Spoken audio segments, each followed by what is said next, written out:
Assalamualaikum warahmatullahi wabarakatuh. Kami dari TD1A2 ingin mempresentasikan tugas akhir membuat game yang bertema Super Mario. dan kami juga akan mereview apa saja yang sudah kami pelajari pada mata kuliah pemrograman komputer.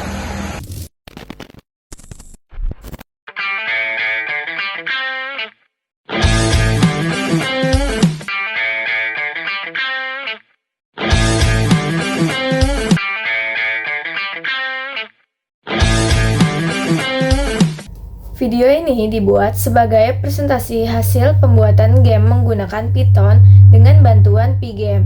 Game ini dibuat sebagai tugas akhir mata kuliah pemrograman komputer yang dibimbing oleh Ibu Ratih Kumalasari, SPD MSI.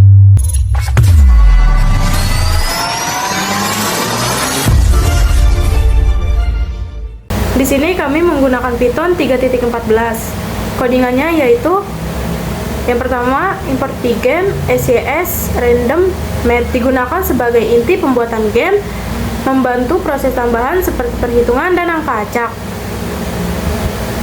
Lalu yang ini untuk mengaktifkan semuanya supaya game bisa berjalan dan juga bisa menambahkan musik atau sound effect. Lalu ada setup. Di bagian setup ada ukuran layar yang lebarnya 900, tinggi 500. Lalu ada judul dari gamenya yaitu Super Mario. Font yang kami gunakan Sego UI Emoji. Lalu di sini ada warna white, black, red, green, brown, yellow, blue, orange. Digunakan untuk memberi warna objek seperti player, musuh, dan latar. Lalu di sini ada player yang di dalamnya ada perbentukan karakter, kecepatan kanan kiri, kecepatan lompat, lalu ada kekuatan lompat yaitu minus 15. Lalu di sini ada status. Skor itu untuk poin, life itu nyawa, level main, game over itu game yang kalah. Lalu ada river cooldown untuk jeda rintangan sungai. Selanjutnya ada timer, batas waktu 60 detik. Lalu menghitung waktu sejak game dimulai. Jika waktu habis, game dibuat game over. Nah, terus kemudian ada screen shake, yaitu shake timer. Artinya menentukan berapa lama durasi getaran berlangsung. Terus kemudian ada shake intensity, yaitu menentukan seberapa kuat atau jauh layar akan bergeser saat bergetar. Terus kemudian ada drive trigger shake, yaitu artinya sebuah fungsi untuk memulai getaran. Saat dipanggil, ia akan mengatur shake timer ke angka tertentu, bawahnya 15.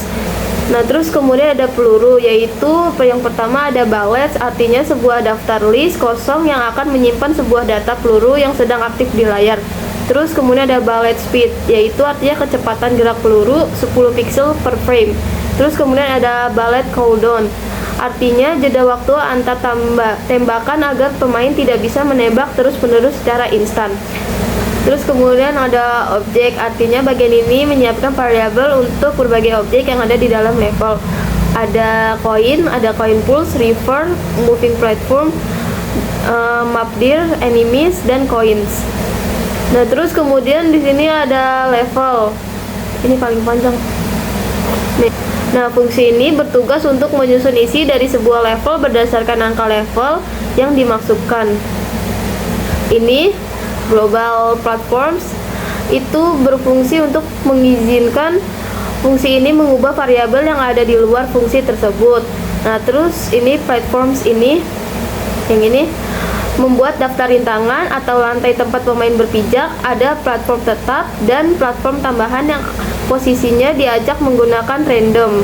Kemudian ada spikes, yaitu artinya menambahkan duri sebagai rintangan berbahaya. Jumlahnya akan sedikit bertambah seiring meningkatnya level. Nah, terus kemudian di sini ada enemies, yaitu artinya karakter musuh ini akan terus bertambah jika levelnya terus meningkat.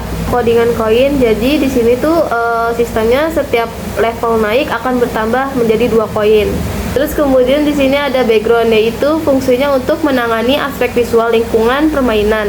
Dan terus kemudian ada warna langit, jadi itu sistemnya adalah per 2 level itu backgroundnya akan berganti-ganti siang dan berganti malam. Nah, terus kemudian ada gradien langit. Kode ini mengecek apakah level bernomor genap atau ganjil. Jika genap, langit akan berwarna gelap. Jika ganjil, akan berwarna cerah.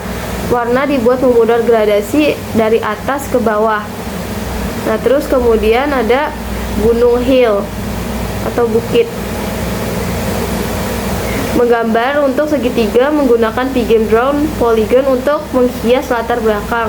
Terus kemudian ada matahari atau bulan, artinya menggambar lingkaran yang bergerak perlahan di langit jika malam yang muncul adalah lingkaran berwarna krem, jika siang yang muncul beberapa lingkaran putih, yaitu awan.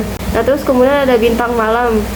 Bintang malam artinya jika suasana sedang malam, kode akan menggambar 50 titik kecil di langit.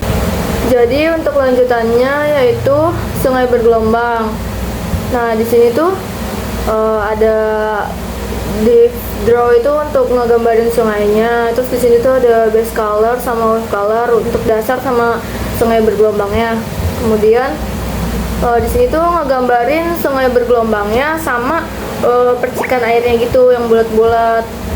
Nah, di sini tuh ada draw karakter, yaitu ngegambarin si Mario-nya. Kalau skin itu warna kulitnya sama dark blue itu warna kakinya gitu. Ini keterangannya. Nah, yang kedua ini ada ngegambarin enemy atau musuhnya itu warnanya warna hijau. Di sini tuh keterangan untuk mata sama bola matanya. Nah, yaitu ngegambarin koin juga. Warnanya itu warna kuning sama orange. Nah, di sini tuh ada fungsi start untuk mulai level gitu. Terus di sini tuh ada musik. Ketika game dimainin tuh baru dimulai musiknya. Nah, cara masukinnya itu di sini nih, masukin video atau udah berupa musik, terus ganti di sini.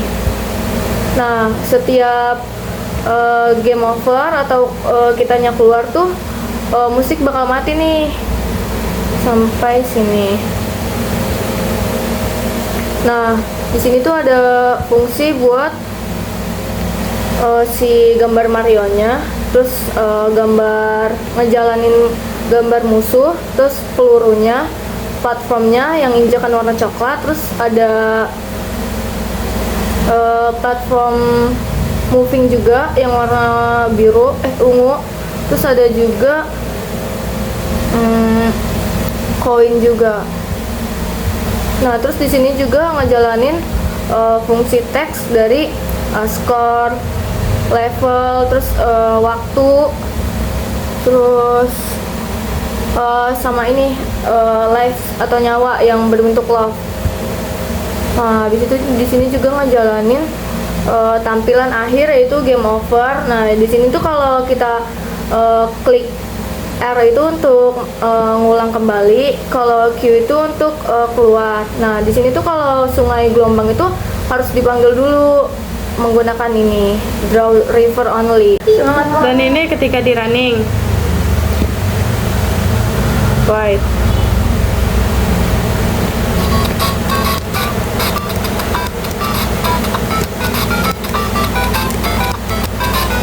Jadi setiap Ada musuh, kena musuh itu jadi berkurang nyawanya satu.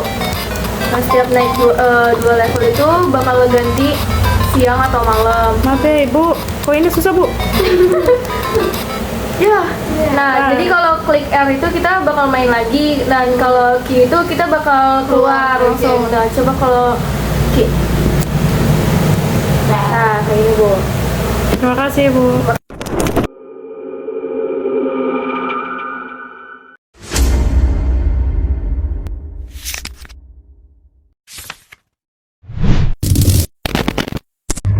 Selain Python, kami juga menggunakan bahasa C++. Di sini saya akan membahas salah satunya menggunakan percabangan if-else, yaitu mengevaluasi kinerja kurir dari 0 sampai 100. Program menerima input nilai dari pengguna, lalu menggunakan percabangan if-else untuk menentukan kategori penilaiannya. Nilai dari 0 sampai 25 itu kurang, 26 sampai 50 itu cukup, 51 sampai 75 itu baik, 76 sampai 100 itu sangat baik. Jika nilai yang dimasukkan di luar rentang 0 sampai 100, program akan menampilkan pesan nilai tidak valid. Di sini saya akan mereview apa saja yang saya pelajari pada pembelajaran pemrograman komputer, terutama pada pembuatan web menggunakan bahasa HTML dan Visual Code. Di sini ada codingan-codingan HTML pembuatan web ya. Contohnya di sini ada metaname, ini berguna untuk menunjukkan kayak itu loh di website gitu. Nah, terus kemudian ada ini tentang saya, ini untuk menunjukkan di website ini bakal muncul tentang sayanya. Nah, terus ini bawahnya ada background, untuk background website ya warnanya seperti ini. Terus kemudian ini juga background, semuanya background. Nah, ini codingan-codingan lengkapnya. Ini juga kita bisa tambahkan semisal kita tambahkan username TikTok, ini codingannya. Terus kemudian juga kita juga bisa menambahkan username Instagram dan berikut codingannya. Nah, terus kemudian ini background juga. Terus kita juga bisa mengganti style font atau warna font. Terus juga kita juga bisa memodif website kita dengan bagus. Ini juga, nah ini kalau kita itu hasilnya akan jadi seperti ini. Nah, nanti codingan itu akhirnya yang dari codingan HTML itu berakhir akan menjadi website seperti ini. Jadi ya, jadi apakah seperti ini? Ini screenshotannya saja. Dengan yang codingan sebelumnya seperti ini, bakal menjadi seperti ini.